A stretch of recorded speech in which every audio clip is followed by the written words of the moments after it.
Hello, and welcome to Local Legacies, the show where we go behind the scenes with enterprising individuals who are striving for the best in their business, family, community, and themselves. I'm your host, Tim Lanza, and without further ado, here's this week's guest.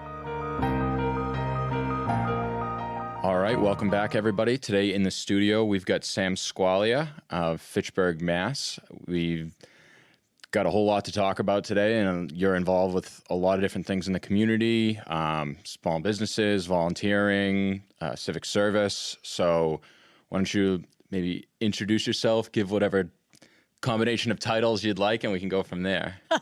All right. Well, thank you, Tim. I'm honored that you invited me here. Thank you so much. Sam Sqailia. Let's see. I'm a city councilor at large in Fitchburg. So I was first elected in 2017. And I own a small business called Rustic Craft Designs in Fitchburg. And my day job is I'm a project manager and architectural engineer at McKenzie Engineering Company right in Leominster. Been doing that for 24 years. And and I'm an endless volunteer in the city of Fitchburg. I volunteer in many different things just to improve the community in any way that I can and just try to act as a problem solver for the people of Fitchburg, really. Awesome. And now, how did you end up where you are now? What was kind of your start to this evolution? How did I get where I am? Well, how did I start getting involved in Fitchburg?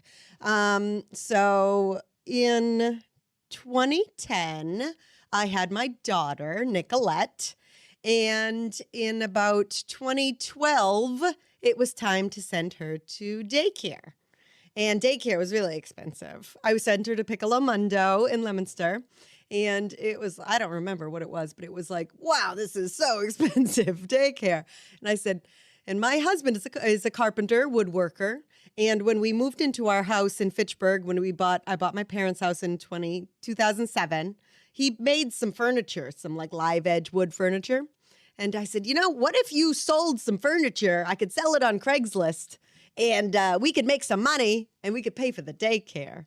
So that's what we did. And we sold some furniture on Craigslist to a few different people. We sold some big tables to the Central Rock Climbing Gym. And it was at that point where I was like, all right, wait, what if we made the tables but smaller and we could ship them? Like, what if we do cutting boards, live edge wood cutting boards with little feet like a table? And Nick's like, sure, I'll do that. So he made those and we sold them. And I was like, that's it. We're starting a business and we're going to sell these things. And if we can make enough money to pay for daycare, that's what we're going to do. And we did. We started getting I listed all the cutting boards on eBay to start, and those sold. And I said, okay, I'm going to start this Etsy handmade thing. I'm going to start an Etsy store. I made a logo. I started a business. We got an EIN number from the IRS. I did the whole 9 yards so we could make it all legit. And so we did that and started selling a few things on Etsy. It was kind of surprisingly easy. You list something on the internet and someone's going to buy it. So I started doing that. And from there, we were in the business for a few months and we started the business in March. And then maybe it was the middle of the summer and I saw something for the Fitchburg Farmers Market. And I said, ooh, the Fitchburg Farmers Market. I'm going to set up a rustic craft table at the Fitchburg Farmers Market and it'll be fun. Nick's like, well, I'm not going to do that. I said, well, that's fine. I'll set it all up. So I did that. And, I started talking to everybody at the farmers market, and it was clear they needed a little bit of help and a little bit of energy and a little bit of help organizing and advertising. So I started getting involved in advertising and helping the farmers market. And then I met some other people that were involved in the farmers market. Co McKinich, she was taking pictures. She's like, oh, Sam, you should join us. We're meeting at the bar and we're going to talk about some other art things going on. And I said, sure. So I met some other people and they are like, Sam, you should get involved in this. Oh, we're doing this. We're doing this art thing over here. We're doing this art thing over here. And I was like, all right, sure. So next thing you know, I'm saying yes to everything and I'm involved in all kinds of volunteer opportunities at Fitchburg. And it kind of snowballed from there. So it sounds like, your husband and you have a good partnership, not just in life, but like with the business in particular. He's kind of the technician or the craftsman building the stuff, but he doesn't really want to be the front-facing person. That's very true. Yeah, I'm the customer service person. And I solve the problems.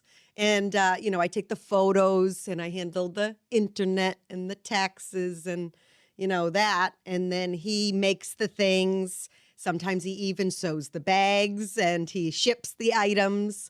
And he designs some of the things and I design some of the things. But we also do personalizations. And that was one thing that on Etsy, after we sold a couple cutting boards, someone wrote me and said, I love this cutting board, but could you engrave a heart with my initials on it? Me and my husband's initials and our wedding date. And I said, oh yeah. Oh, sure. Done that. We've done that before. And so I search on the internet, how to engrave wood. I go down to Michael's. I pick up a wood engraving iron and I engraved, practiced a little bit, but really that's it. I'm doing this. It's going to look good. And it came out great. And after we took that one picture of the personalized cutting board, it was it. Boom. The business took off crazy because everyone wants everything's personalized. And so I do all the personalization and Nick makes all the things. So we really have to work together, off all the time. It's definitely a partner business.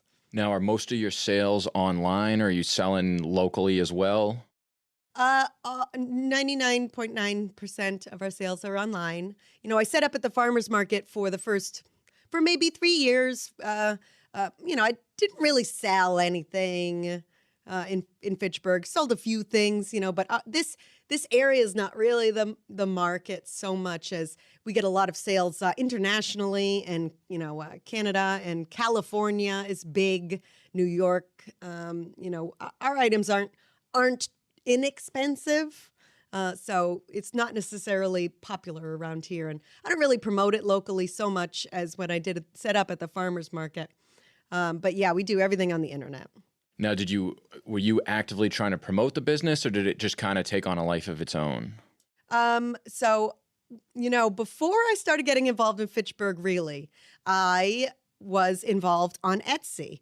And I got involved in these Etsy groups that helped other shops. And so I would get involved, and it was almost like a Facebook group, except on Etsy. And this was in 2012.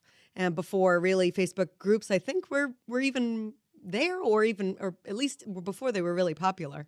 So I started getting involved in the Etsy groups, and I started helping other shops, and then I started running the groups.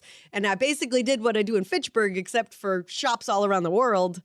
Doing handmade things on Etsy. So I think, learning from that, like helping other people grow their shops also helps me to learn different things. And, I would also ask questions. So really a lot of the handmade community really helped, I would say, a lot with the growth of our business. But largely we rely, the majority of our business comes right from Etsy. We've been there for 10 years now. So we're one of the larger woodworking shops on Etsy. And then I started during the pandemic, I went on vacation and I was like, why don't I have my own website? I have my own website, but I never sold on it. So I populated all our items on our website. And here we are 2 years later, we sell a lot on our website now. And still mostly on Etsy, but a good chunk of our business now comes from our own website, which is rusticcraftdesigns.com. Okay. And now you have, obviously, as we've kind of alluded to, a lot going on. What percentage of your time is taken up, like, with your role in the business? Well, mornings, if it depends how many orders we get. Before Christmas, we're very busy. Before Father's Day, Mother's Day, we're very busy. Some years before Valentine's Day, because we do personalized ring boxes. It kind of depends on the Etsy algorithm, how it decides to rank us, in any given day. But we're normally generally busy. Lately, since the pandemic, people started all the bars were closed. So people started doing home bars. And we started making liquor shelves, like rustic wood liquor shelves. So we made rustic wood liquor shelves, and the shelves were selling off the shelf. They're made to order, but that was crazy busy. And the great thing about the shelves is that's all Nick work. Nick can make the shelf and package the shelf, and all I'd got to do is do the label. So I don't even got to personalize most of them. But then people started asking for, hey, can you make a liquor shelf but smaller for our cologne bottles? Oh, yes, absolutely. So now we do cologne shelves. And the cologne shelves are even more popular than the liquor shelves. You wouldn't believe how many bottles of cologne that men have.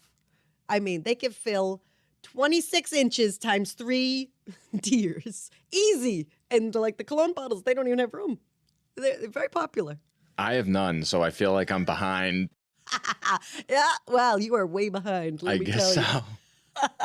So yeah, so it depends on how busy we are, but in the mornings, I'll often have to package some, ship some items, and then usually Saturdays and Sundays, all day, almost all Saturday and Sunday, I'm working. I'm engraving, I'm shipping, I'm doing designs because, if someone wants something personalized, I send them a proof with the design that they ask for. So that, that takes a lot of time. So that's nights, weekends, and mornings. It's kind of cool, I think, with business, especially small businesses. It's like you come up with this idea, we're going to start doing this, and you, in the beginning, couldn't have even fathomed now. Like, you couldn't imagine you were making cologne bottle shelves. But as you start to build a reputation and people see, it's like, oh, well, can you do this? Can you do this? And then you kind of meet the market demand as you find out that people do, in fact, want these things. Having that mentality of, yes, we can do that. Let's figure out how we can do that. The first reaction is yes. That's having that kind of mentality really opens you up in life, in business, in volunteering opportunities, in just general life opportunities, really. So, like when if that first customer who said, can you engrave a heart with initials? I go, I don't know. I've never done that before. If I said that, well, I'd probably be in a completely different world than I am today. Right. But it's the same thing.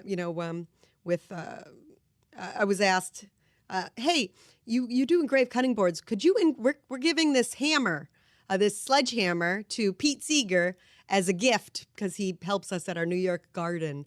And can you engrave his signature and a banjo and a quote? I said, oh, absolutely. Done that all the time. I'm like, all right, let me see. Let me look. Let me find a sledgehammer that I can engrave. Let me figure out how to do that. And we did that, took pictures, and we started selling engraved hammers. And at that point, what was that? That was like 2000, maybe 15. We were the only company selling engraved hammers. And it was before laser engravers were inexpensive and everyone was doing them. And so those first 2 years, I would be up till 4 a.m. engraving hammers. It was completely insane. I took vacation days from my real work job to work on the Rustic Craft business, engraving hammers. That was crazy. Yeah, but yeah, you gotta open yourselves up to new opportunities, and you really just kind of, how do you get to yes?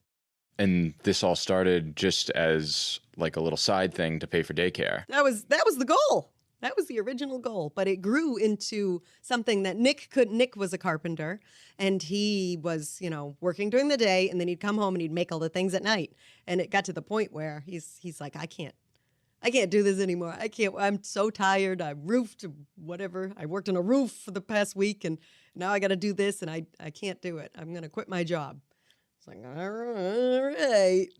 And he's been doing this full time for, I don't know, 7 years, 6 years, something like that. That's amazing. Good for him. Good for both of you guys. Yeah, and my spouse, not, just doing our business full time, really gives him flexibility to be able to pick up my daughter if I need to come talk to, you for a podcast, or if I need to go to a city council meeting, or if I have to do a TV show, or if I'm picking up trash or whatever it is. I have Nick available, to help with our daughter, or I have him available to help me pick up heavy things or, whatever it is that I'm getting involved with as Right. well. Yeah, I mean, when part of one of the things that always is like at the forefront of my mind, especially doing this and seeing how other people run their businesses, is when we were kids, my brother and I, my mom had healthcare through her job. She stayed working, and my dad would stay home with us during the day and would spend all day with us, learning, driving around, teaching us to read. I remember he used to drive around with us and have us like read the street signs and like learn the letters on the signs and stuff like that. And then he would go work all night. Yeah. So he would line up jobs, get all the parts ordered for cars and do stuff, spend the day with us. My mom would get home at 4:00 from teaching. He would go in, spend the whole night working, like come home, sleep for a couple hours, get up and do that for years, basically until we were in school. That sounds like a great partnership. Yeah, I have to work during the day because I got the health insurance. I have the retirement account. I have the career that allows us to also have this side business or Nick's full-time business and my side business. So it really the partnership that you can have with your spouse helps so much. Of course. And you said earlier, you have a tendency to just say yes to things. Mm-hmm. Let's talk a little bit about how that has expanded your career or your involvement in different things locally. Well, there's been this new trend on social media, like you got to learn to say no. And that's true. Once you get to a point where you've said yes too many times. But how to get to yes, I think is really crucial in really all aspects of life. And even now when I'm involved in so many different areas of the city of Fitchburg, that, even if someone comes to me and is like, hey, Sam, we could really use your help on something. And I go, well, I can't be the lead, but I could be involved on the back end and help you, with suggestions or opinions or who to contact if you have issues or whatever. I'd love to help you there. But I try to get to yes in a way, but I do no longer have the capacity to be the lead of things, any more things, at least at this time. But I'm involved in very many volunteer things in the city of Fitchburg to help, improve the life of the residents here and really just kind of grow the city in a positive light. Because we've had this negative stigma for too long, and really it's a little bit self-inflicted from the people that lived here because, we used to be this large industrial center in the late 1800s or the early 1900s and even into the middle of in the 20th century. And so, especially the older people that live here, they have this memory of what Fitchburg used to be, and change is difficult. So we've got to remind people, and we got to continue to foster new and growing opportunities and community engagement to get the new people that are coming in involved and the old people excited about new changes. And so when Fitchburg was so heavily involved with industry and things were kind of booming, what happened where things started to taper off? Well, we are an old infrastructure community, right? We're a gateway city. And, we built a lot of old infrastructure and, we are a very hilly town. We're a city. We're a very hilly city. We have a lot of river. So we have a lot of bridges that the municipal is responsible for, a lot of ledge, which the roads aren't so great. And, the roads aren't so great. So we're a higher elevation. It snows a lot. It's a lot of ice. And that's bad on asphalt. The bridges need a lot of repair. And then so even just our old buildings, all these old buildings that we used to house, workers for the mills. Those old apartment buildings have no parking because we didn't need parking back then. They're old, so it's going to cost a lot of money to renovate. The old buildings downtown or the old industry factories, they are old infrastructure, and it costs a lot of money to renovate old infrastructure. We've got pipes under the ground. There were up until recently, we still had wood water pipes under the road in the city of Fitchburg. That's not even something I've heard of before. Yeah. Wood. They used to lay wood pipes under the road on Boulder Drive, particularly. I think it was one of the last ones that we pulled up. And if you go to the water department, you can see they have it in a case. So, nowadays they build things to last a lot longer. Having to go up and rip up the road and replace, however many miles, I think we still need to replace 24 miles of combined sewer piping in the city of Fitchburg, of which combined sewer is if there's a storm drain, let's say there's a roof drain in an old building, they used to run that roof drain right to the sewer. Or right to the sewer line, right? Where also the toilets flush to, and if it rains so much that those pipes get overloaded in the street, then there's a overflow discharge that activates, and instead of getting sewage into the roadway, right, it goes right into the river, and there are still, I believe, 6 overflows to the river that we still have to manage with the EPA. And these are crazy expensive. We recently dug out a section at Water Street Bridge, where Market Basket is on Water Street. Yep. So you know how that was closed for, 3 months? That was like a $4 million replacement of piping to separate the sewer from the storm piping and close the discharge into the river. It was like $4 million in just that one little area. It's a lot of money. And Fitchburg has older infrastructure, and we have a lot of the businesses that started here and grew here moved away to newer locations that didn't cost so much money to renovate. A lot of the banks, they moved. Even Fidelity Bank, moved from Main Street where it got started.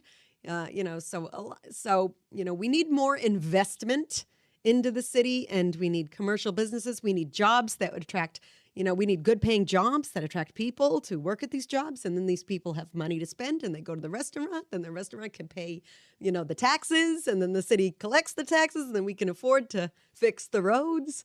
There's a lot of things involved, but it takes a lot of people involved, from volunteers in the community picking up trash, making people that drive by that are considering investing look and go, wow, this looks really nice.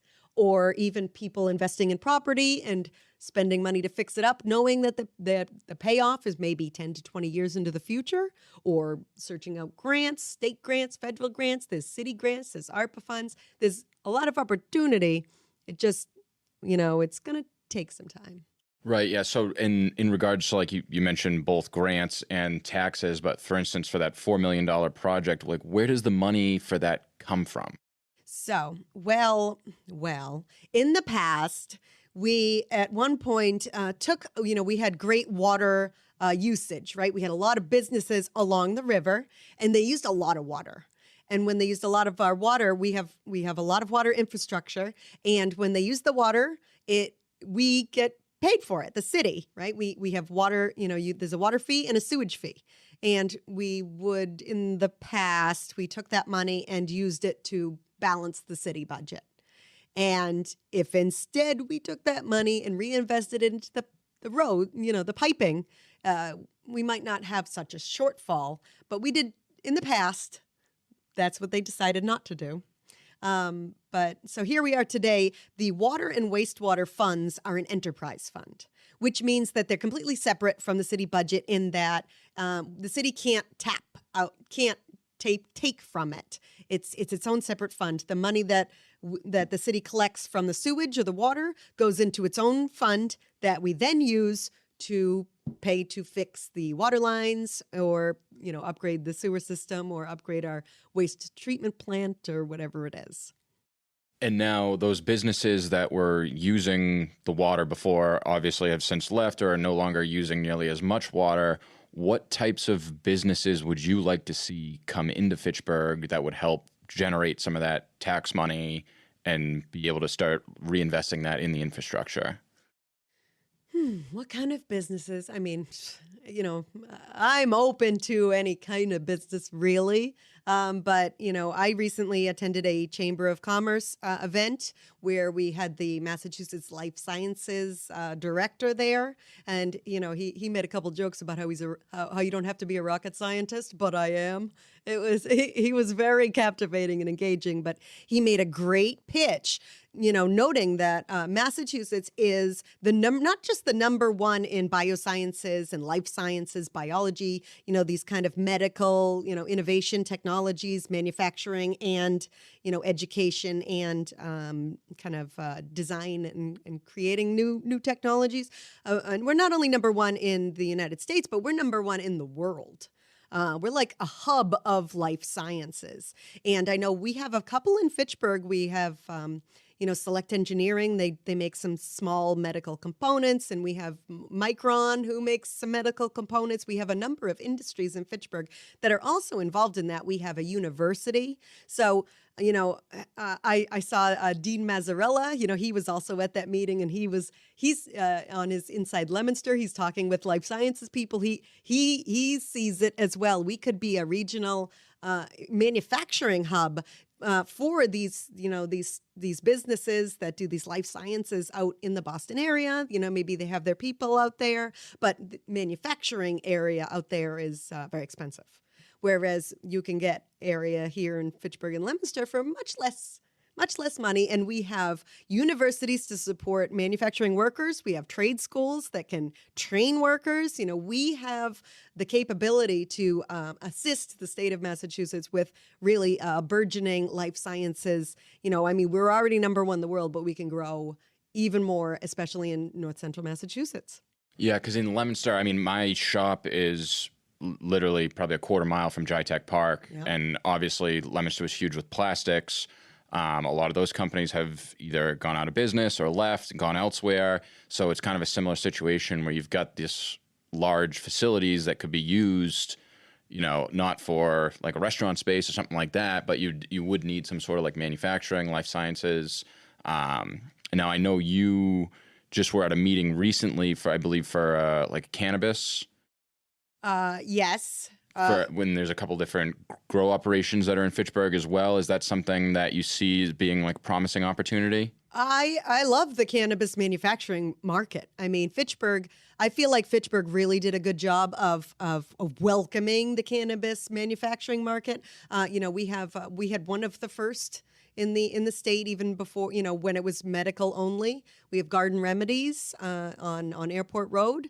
And we also have Revolutionary Clinics, and they were here before really we were even talking about the adult use legislation, and now they have adult use. They have grow operations, manufacturing. We have multiple other grow and manufacturing items. We have 8 available retail licenses for cannabis sales. For example, I'm not sure the exact number of liquors establishments, but I believe we have, is it 30 to 35, liquor stores in the city of Fitchburg.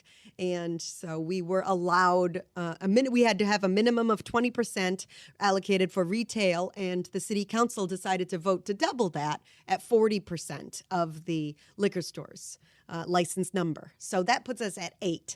And we currently have 4 open and retail stores. One of those is medical, and we're soon to have at least 2 more are under construction right now, and 2 more potentially will open depending on their licenses or how they decide to go. But the retail, I think, is great. We get 3% of sales from that. But also with the manufacturing, they're utilizing our old manufacturing buildings. They're providing good paying jobs. They're doing, they're doing things that really don't impact the community. There's been no issues with any of these manufacturing things. There's not heavy trucks in all day, and, there's not loud noises. There's really not, it's not a dangerous job.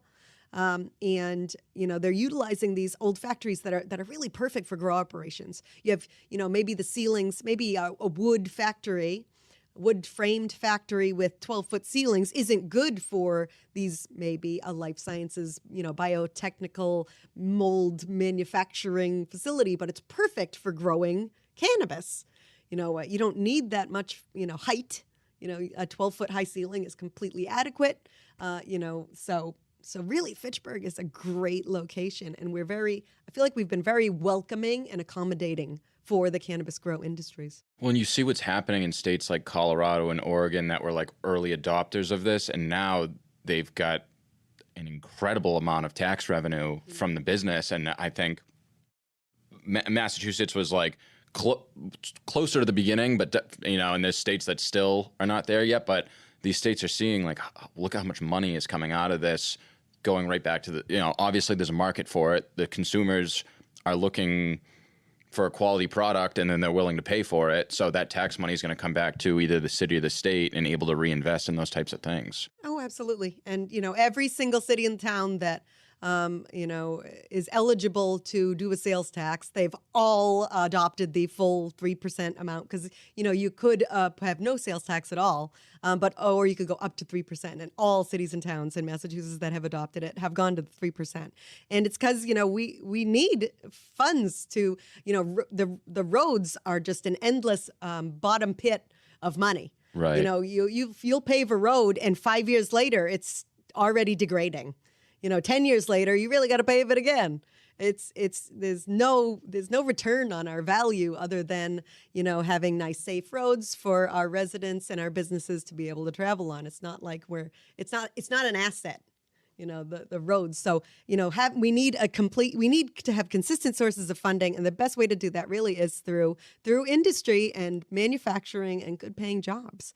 And then the people will stay here, and that just continues to trickle because, for every dollar spent in your local community, the majority of it stays in your local community. Whereas if you, are spending dollars outside of it, then very little comes back into our region.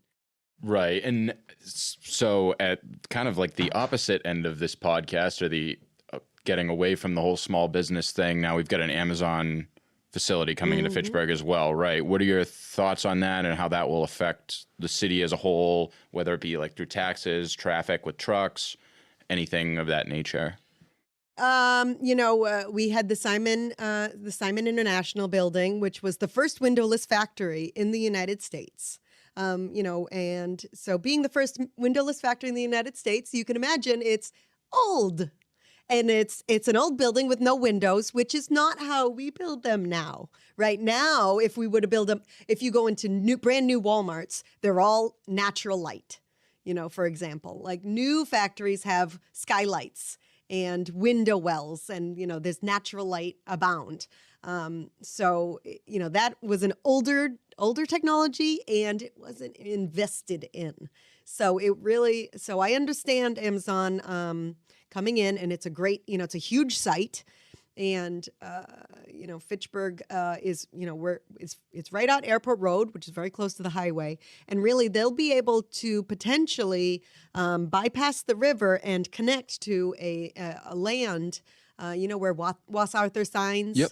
So there's a bridge there which connects to a large area that's owned by the city of Fitchburg, and maybe, I don't know if it's owned by the city of Fitchburg and the Fitchburg Redevelopment Authority or just the Redevelopment Authority, but that area is good potential for an industrial park. And Amazon could potentially connect right through there without even having to build a bridge over the river. And I'm not privy to the conversations with, a lot of that maybe the mayor had with these people or the planning department. But that seems like the most logical location. And then maybe that opportunity helps to build an industrial park area that we can continue to offer buildable lot manufacturing space to grow. And with Amazon's distribution facility that they're building there, perhaps they have 50 to 100 vans that they are registering in the city of Fitchburg that we are getting excise tax on. And that would help to, infuse some money into our economy yearly that we could use to continue to pay the bills and our obligations. As far as your, direct involvement, just kind of changing gears a little bit here, let's talk a little bit about the Discussing Fitchburg Now Facebook page. That's something that you run, you're an admin of. Mm-hmm. I'd love to hear a little bit about, why how that came to be and what your, I guess, view is on the way you run it, like specifically as far as not censoring and kind of letting it be an open discussion for people. Sure. Yeah. Discussing Fitchburg Now is, really the biggest, most engaging, most informative Facebook group that we have in Fitchburg. I started that in, 2015. Really the goal is to share community information, but also to allow the community to share their information and then to grow, our community through that sharing of information. So, we really welcome really anything about Fitchburg. If you want to just post, we have someone who likes to post about the dinner that they made for themselves. And there's a small group of people who go, oh, that looks really good. How do you make that? And they have a little discussion and we grow that community there. Then we have a whole, separate thing of, hey, here's a pothole. I'm sick of this. This hasn't been fixed in forever. And it's like, okay, well, where's the pothole? Can you take a picture of it, please? And give the exact location, and we'll ask for it to be fixed. And really, if the city requires, some help from the community to report problems, and once you report it, it gets fixed, and they go, this is great, thank you so much. And another great thing about the Discussing Fitchburg Now Facebook group is everyone's on it. Like if someone in Fitchburg isn't on it, they know someone that's on it. So it'll be, the great thing is like, you'll see something like, I found this dog, this dog, he just ran up to me and he has no collar, and they'll post a picture of the dog within 30 minutes. Oh, that's my dog. That's Maggie. I'll come get her right now. I'll PM you. It's amazing how many reunited lost pets that we have seen. And there'll be a fire and someone will post, oh my God, I lost everything in my fire. I don't know what to do. And there'll be 15, 20 people. I can do this for you. Let me donate something. Oh, I have clothes. My daughter needs clothes. Like, I have clothes for your daughter. It's an amazing community that we have here, but you have to, there's a yin and a yang, right? So you have to take the good with the bad. And there's also sometimes someone will post something on Facebook that somebody else doesn't like. And maybe a lot of people don't like it. Or maybe someone posted something that they really shouldn't have posted, and everybody lights them up for it. And, that happens too. But really, if I try very hard not to censor any speech, even if if something I don't like, that really doesn't matter. It's really, if there's a very few guidelines that we have in Discussing Fitchburg Now for things that will get deleted, personal attacks, hate speech, there's, I don't remember them all, but there's no national politics. That's the one thing that's a little bit, because especially when Trump and Hillary Clinton were running for president, it was just hate, hate, hate. I mean, there's nothing like national politics to bring out hate in your local community. So that was the one thing, that's kind of the one main thing that we don't allow that really, otherwise I would like to see, but it just doesn't work. We can't, national politics just brings out the hate in people. Well, and it's literally everywhere else you turn. Every issue, everything on social media becomes that. So it is nice to have a place to get away from it and be a little bit more tapped into the local. It's like you were saying about having a fire, but just if a lot of times I'll see, okay, I saw smoke on such and such a street. Yep. What is it? And then there'll be 10 people. Oh, that's my neighbor's house. Blah blah blah. This happened, and it's like. So you see something and you're like, I wonder what's happening over there. You just go on the page and sure enough, there'll be people someone talking about it. Yeah. Yeah. Because there's like 26,000 people there and someone knows something that's going on. Sometimes I'll get a call. Like if I haven't been on social media, Sam, what's going on? What's going on? Like John Fitch Highway, what's going on over here? And I'm like, I don't know. I haven't seen. But if you go on Discussing Fitchburg Now, I guarantee someone's talking about it. And because someone on Discussing Fitchburg Now will have the scanner. They'll know they heard the scanner. They'll have a Twitter, account from someone who's posting something on Twitter that, they'll have pictures because they live right there.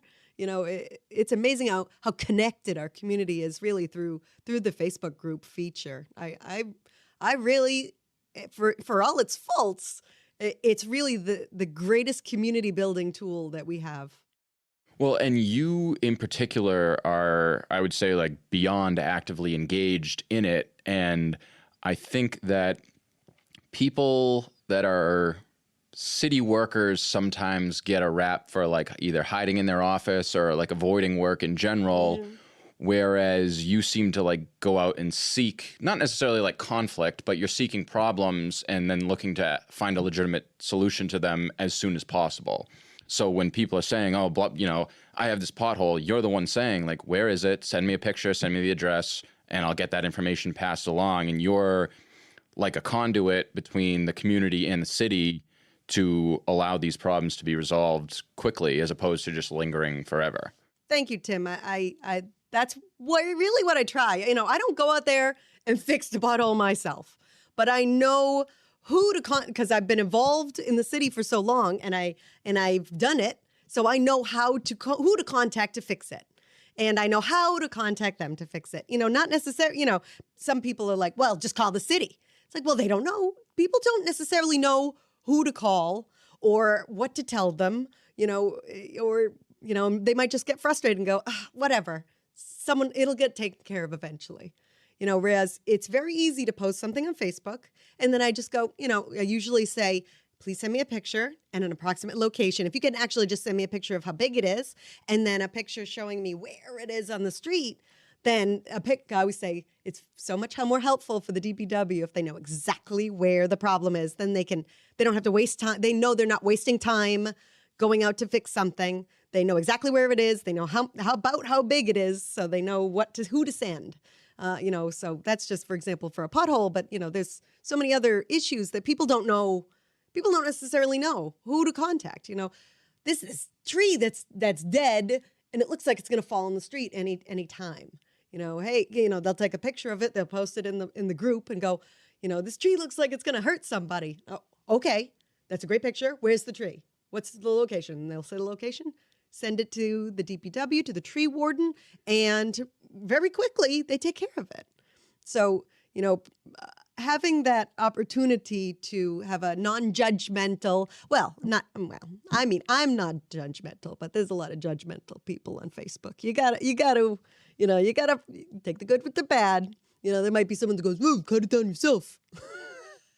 But really, I can use that group to help problem solve. It's true, but it takes an ability to not get angry or take things personally, and I try not to do that.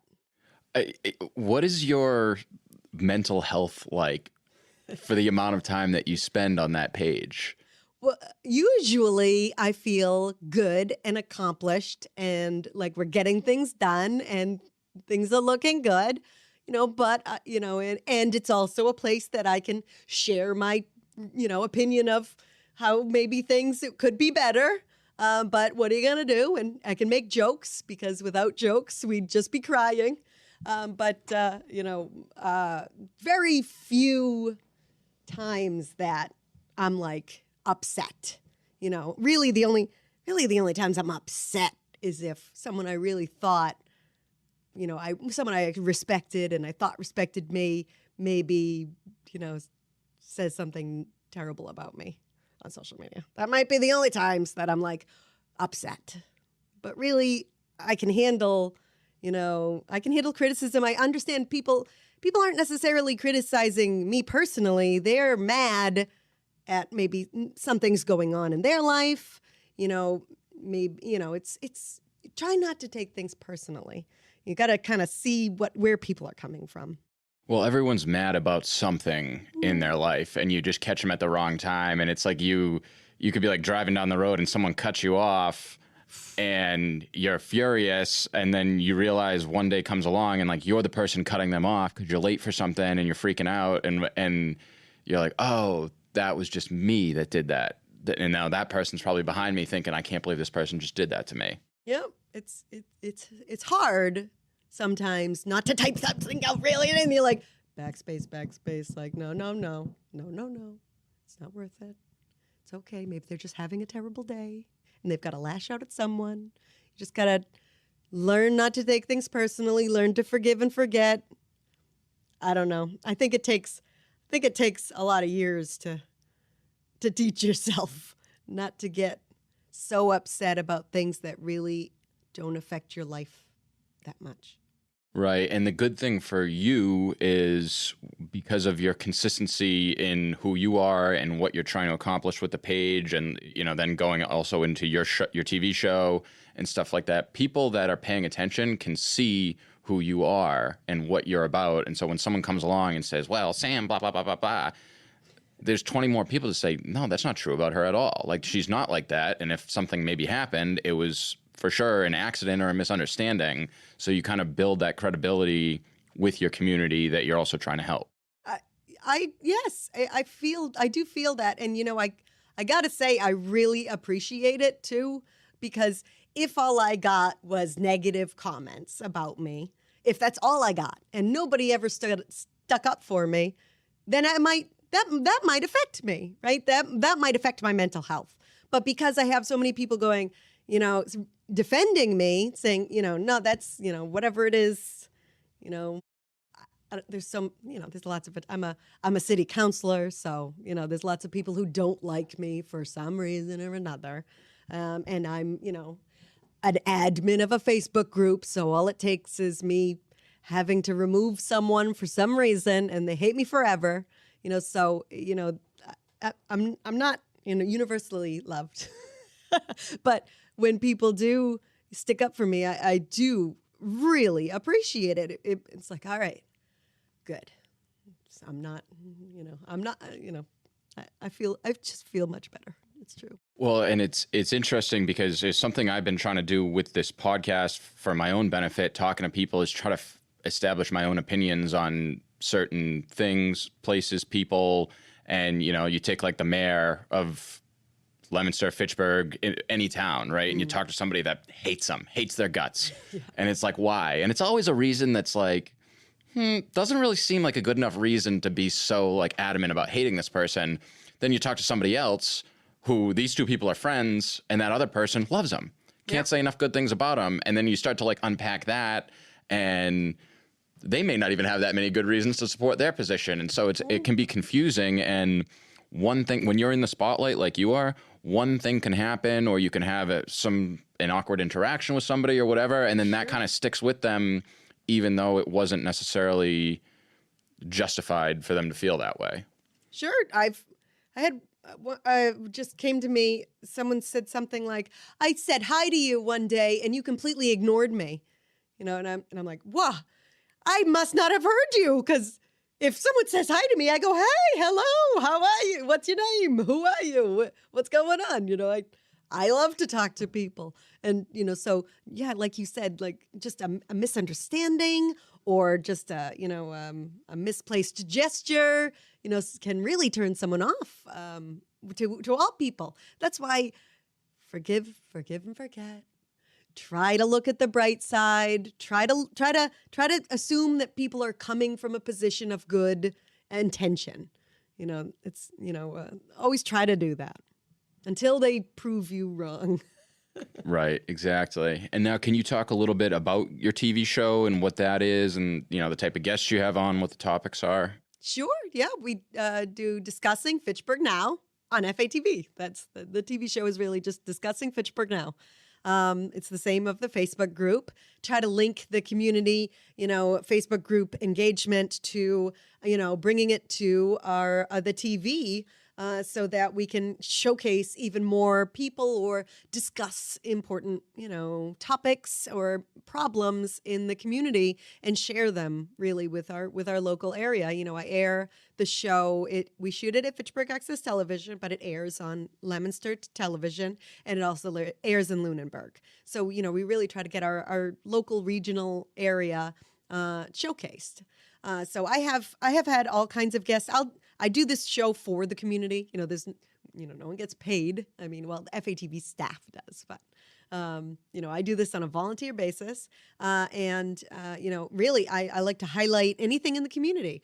Or, we've also had, like discussions on recovery, substance abuse recovery. We've had a few substance abuse people and people in recovery. We've had, people that have been previously homeless and now they're in recovery. We've got, people from the police department or from the, district attorney's office, that maybe we can have a discussion on the current state of the recovery and what we're doing in Fitchburg and what we're doing beyond and what we can look at it, in the future.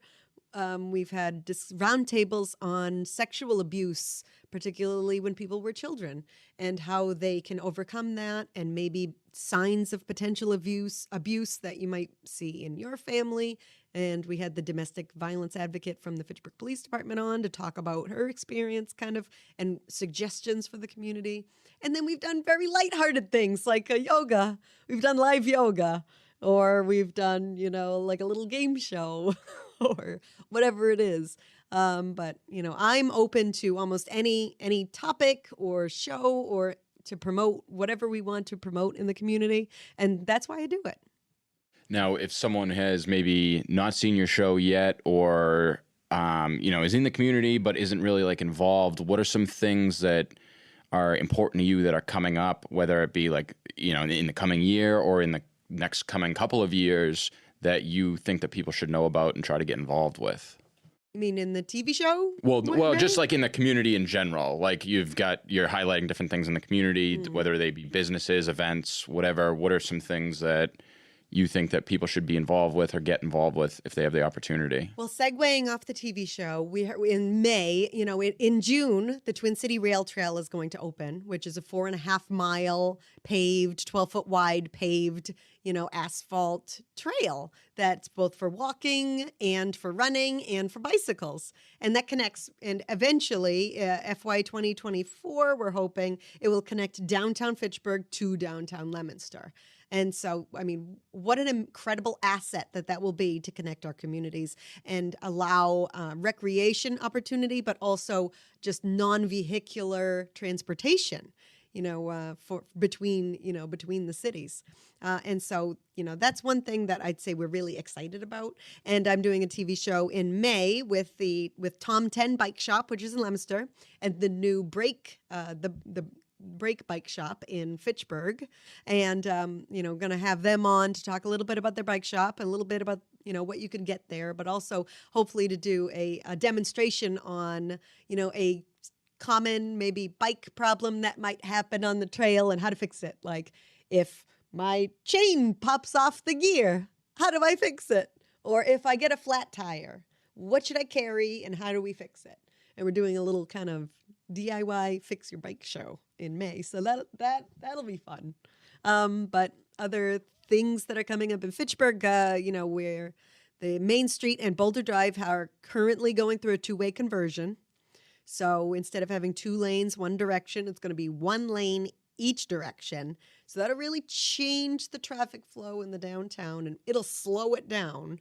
And it'll also kind of eliminate that confusion that sometimes people might get when they don't know how to get to a certain location through the one-way traffic, through the one-way streets. Other upcoming things.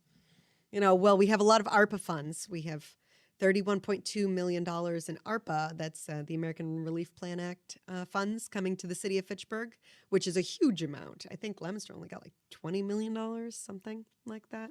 But Fitchburg's got $31.2 million, which is huge. And we put a chunk of that towards the Fitchburg Public Library, which hopefully will allow us to leverage those funds and get our library grant, which is a $31.2 million grant. Of which we have an $18 million matching share. And so hopefully the library, will be coming in the next couple of years. We'll see a massive Fitchburg library renovation like Leominster saw that library, got the same library grant renovation maybe 10 years ago. And so Fitchburg's library will be hopefully coming to that same renovation soon. We have Crocker Elementary which is getting completely rebuilt.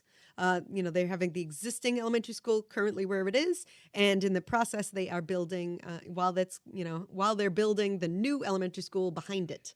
So they'll still be able to do operations at the elementary school in the couple of years it's going to take to build the new elementary school behind it, and that's a $70 million project, of which Fitchburg has allotted $22 million.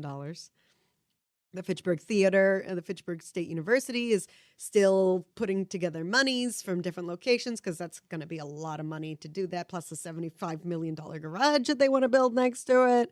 And we have the, $23+ million City Hall across the street. And we just gave $500,000 to Fitchburg State University to renovate the storefronts in the front of the theater, which is right across the street from City Hall. So hopefully those will have stores, and maybe we have a restaurant there again, like City Hall Cafe was.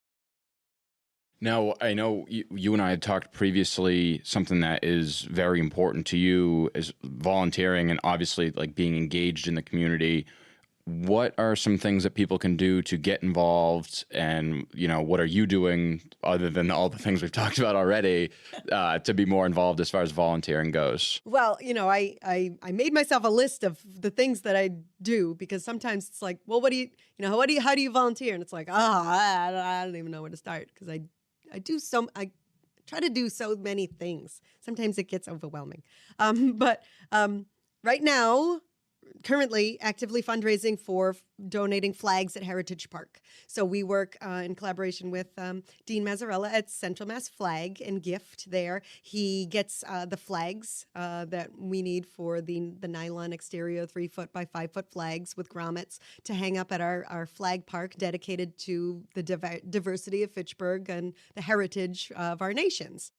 So we have a Heritage Park downtown, and I found that quite often, there'd be 5 flags flying, so we started fundraising in 2017, and just really all I'm doing is asking the community if you would like to donate, and you donate to, we do it in collaboration also with Operation Service. They're a nonprofit in Fitchburg, and you donate through Operation Service. Let me know how much you donated, and we will use those funds to purchase flags. And so that's really all we're doing, is kind of just collaborating with the community and making it easy for them. Because you might want to donate a flag, but you don't know how. You don't know what flag to buy. You don't know where to buy it. And, so try to make it as easy as possible. And really, these are things that anyone could get involved with. I saw that the flag park was empty, and I said, let me ask the people if they want to donate for some flags. You can, if you walk along the road and you see there's litter on your road, and you're like, I'm going to pick up a whole bag of litter. I'm going to clean this whole road. And, maybe you're like, you know what?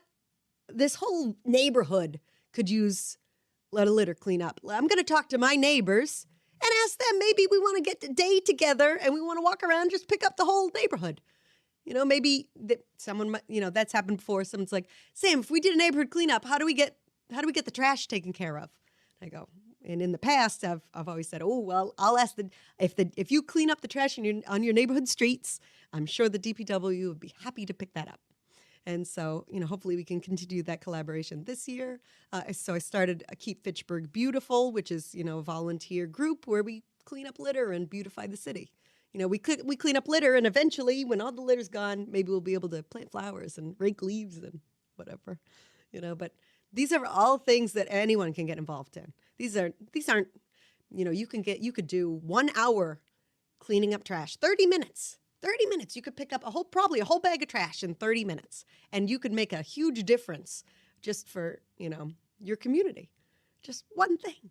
And you could do that once a week, and now you're making a much even bigger difference. Or you could have 5 friends and you all do it once a week, and now you're making 25 times the difference. Really, you're scaling up the more you get people involved in volunteering. So I think I want to be respectful of your time. I know you're a very busy person. I think that's a good place to leave it. If somebody was looking for a little bit of help of where to get started or some direction, what's the best place that they can get a hold of you or kind of get pointed in that direction if they needed to? Well, I'm very accessible on Facebook. Sam Sqailia. You can send me a message. Usually it alerts me to my personal messages. Otherwise, my phone number is 978-352-0310. You can text me or you can call me. And then my email is samsqailia@gmail.com, which you got to remember the first I. It's SQUAILIA. samsqailia@gmail.com. And I'd be happy to help anybody, with advice or opinion or maybe where to go. Or if I can get personally involved, I will. Well, thank you so much for coming down and talking to me. Thank you for everything you do for the city of Fitchburg. Hoping that, at least one person hears this and says, you know what, that's something that I'd like to help get involved with and, be a little bit more engaged in their community, because I think what you're doing is not just important, it's absolutely necessary to help move the city forward and improve the place we live. Well, I love your podcast, and I think what you're doing is also one aspect of another thing that you can do to improve your community. So thank you. Thank you very much. Thank you for tuning in with us. We do this to share the stories of some of the incredible individuals in your community. All we ask in return is if you found value from this episode, please share it with someone else who may also gain value from the show. Please feel free to rate or review the show. Your feedback helps us give you more of what you want. Until next time, I'm Tim Lanza, and this was another Local Legacy.